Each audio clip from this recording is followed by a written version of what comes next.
Hey everybody, Scott with Craftsman Exteriors. Today's video you're going to see how pipe flashings are installed. Alrighty, there's a couple ways to go around this, but we're on our way to the plumbing boot here. So if I butt my shingle up to here, here's where the joint would be. And here's the end of the plumbing boot, which is going to be, just to be safe, it's a little too close to the joint for my liking. So what I'm going to do, which I've already done, actually, is I cut about 10 or so inches off of the shingle before. Notice it's still going to work out good, but the next full shingle I put on, once I make my cut and I put it on, it's still keeping its steps and it's not going to be near the joint, so it's not going to cause any leakage. So, from here, we are going to make a cut. I'm going to try to butt this up to see where it should be on the gauge line. Now, you can see here that you butt it down here for the pipe to be. So this is just where you're going to have to start your cuts to keep it close. So you're going to put a notch there. We're going to put a notch there. Just as a guideline reference. Now, we need to see how far. Now, you can see the bottom comes just a hair above the gauge line. So you're going to use your reference here, and you're going to cut. Down, and just above the gauge line, which is right here, you're going to want to start to angle your cut. Now I'm going to leave it there. Come back, down here, make sure you're still getting at the right spot. Double laminate. You always want to remember to try to keep this as tightly butted up as possible to the boot, to the pipe.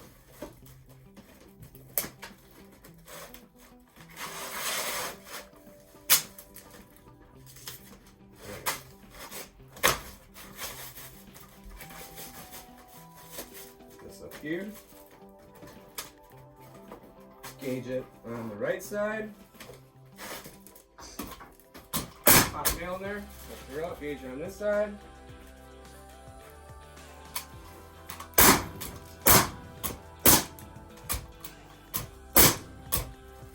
A little gapping is okay, just not excessive, and the shingle below it is all gapped up, or pinched up tight. Got that there. Now, what you're going to do is, you're going to take your plumbing boot,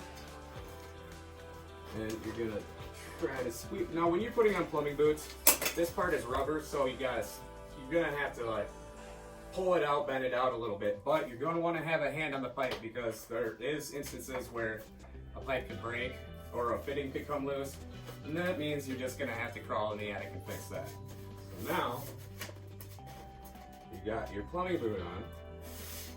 You want to square it so it's as perfectly square looking as possible. Some people like to put in hand nails. Some people like to put in gun nails, but I'm just going to use gun nail, one there, one there. As you can see, it's perfectly straight.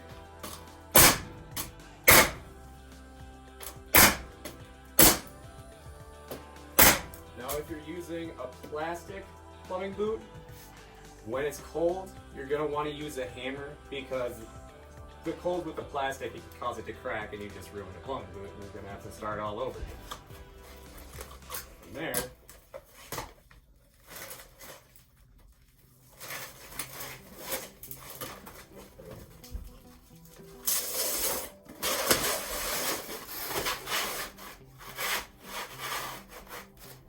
look at our reference line here.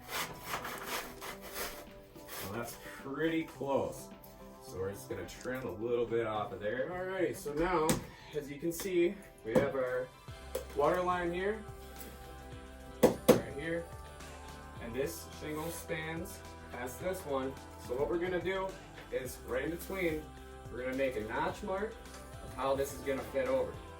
So you can tell, right here, we're just going to put a little notch right there to start, and same for the other side.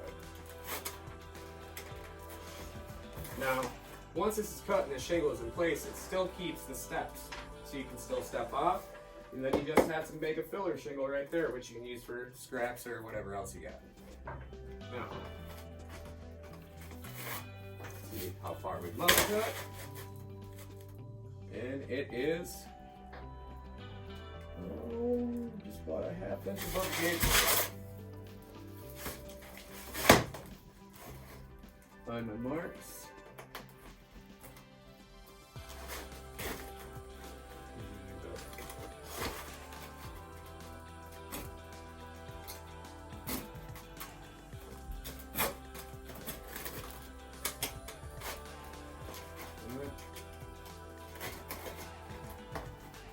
Cut.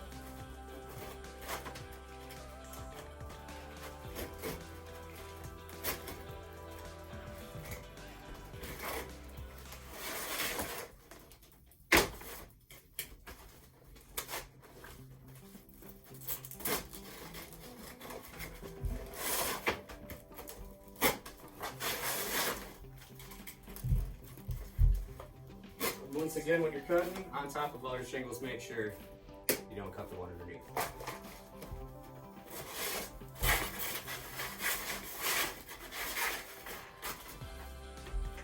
Cut made around your boot. You're gonna gauge your up, start on the one side, make sure you get the line up, gauge. 2, 3. I'm just gonna add nails.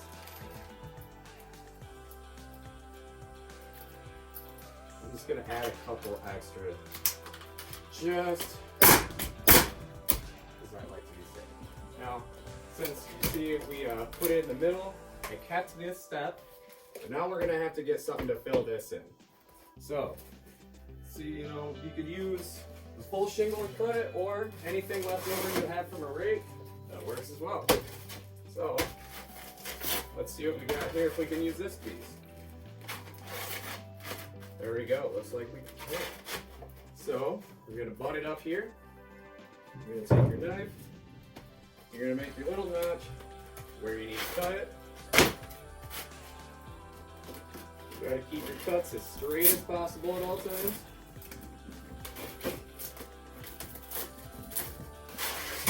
Now, with this guy,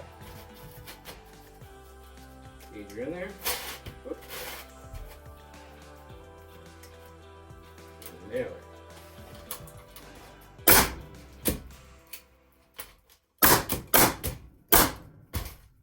Alright, so now we have that. So, before I continue out to the left, I'm going to take a full shingle, the next piece right here. Bend your flashing out just a little bit, just above the gauge line. Remember, you still want at least 1.5 inches, 2 inches overlapping. Put one here. Make sure it's tucked in good. There. Right. You got your shingle right here. Line it up like all the rest. You gotta see where it's there.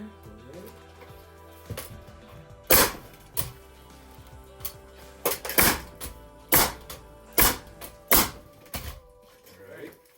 Couple ways you go about this. The way I'm going to is to keep the steps, so I'm just going to cut this shingle. What I could do is I could just put the full shingle there and just not nail the end, and once I get to here, slide it in there, then nail the top. It's personal preference on what you want to do. It's all up to you. What I'm going to do is this method.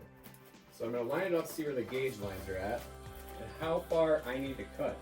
It looks like I only need to go to about here, just like maybe 1/4 inch, and then watch your steps. So I'm going to make a little mark right here, so where I'm going to cut this off, and then I can use that over there at the rake.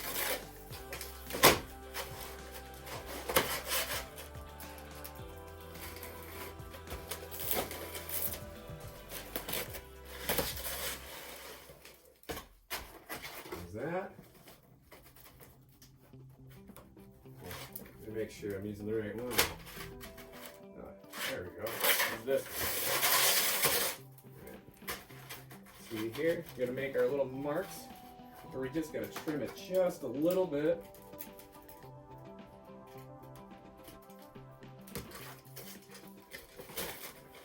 Some people like to do this, some people don't. It's personal preference on using your trimmers. You ready? I'm gonna use my trimmers. Not everybody does that. Don't have to, but in certain cases and situations, it does help. Just don't want to use good new trimmers because it will dull them. See how much farther I have to go? Now at this point, since I got it pretty close, I'm just going to touch it up with my knife, clean it up, make it look a little nicer.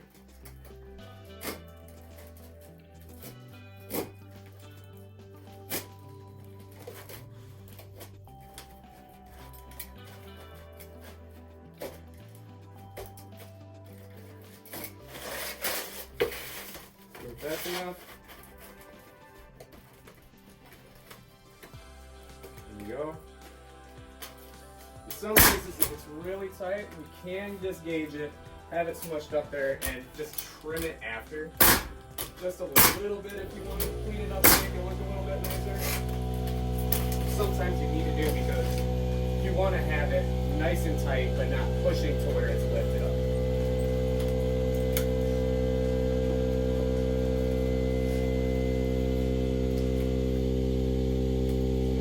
Reference point.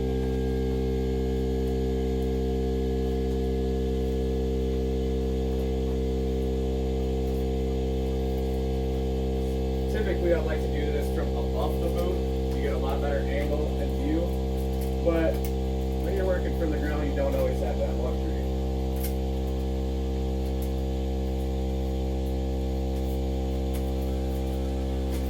Remember too, whenever you're cutting around the boots, trimming them, replacing a boot, not doing new construction, make sure that you don't cut through the rubber. And some of these, the boots are made of plastic entirely. Just be very careful not to cut through that, because that will leak. There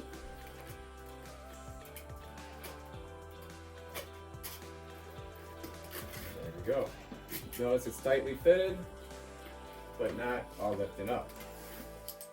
Now, obviously, you don't have to install your roof on your own. Give us a call. We'd be happy to come out and give you a free quote.